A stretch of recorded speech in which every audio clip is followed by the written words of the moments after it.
In today's video, I'm going to teach you how to restore previous versions in Dropbox. Whether you accidentally overwrote a document or just need to roll back to an earlier draft, Dropbox's version history makes it straightforward. I'll walk you through two easy approaches, using the web and using the desktop app, with clear tips so you know exactly what to expect. Let's start with the web method. Open your browser and go to dropbox.com, then sign into your account. Navigate to the file you want to revert. Browse your folders or use search to find it quickly. Click the file once and you'll see a preview or details panel appear on the right side.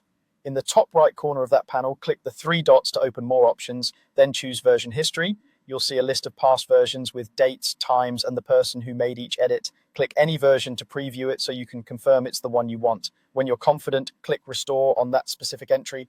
Dropbox will revert the file to that state.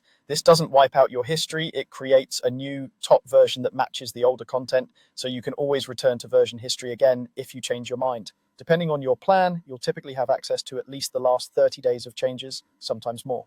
Now for the desktop app method.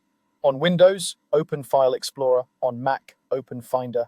Go to your Dropbox folder and locate the file you want to roll back. Right-click the file, hover over the Dropbox option in the menu, and click Version History. This will open your default web browser and take you directly to the version history page for that file. From there, preview the entries as needed, and when you find the correct one, click Restore to bring that version back. A few quick tips to finish up. Restoring a file affects everyone who shares it with you, so collaborators will see the reverted content. If you're unsure, always use the preview first to double check before restoring.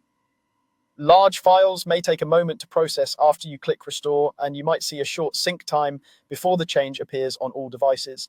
If you don't see version history, you may be looking at a folder instead of a file, working with a file type that doesn't support previews, or you may not have permission to view past edits in a shared location. That's all you need to reliably bring a file back to an earlier state in Dropbox, either online or from your desktop. Thanks for watching.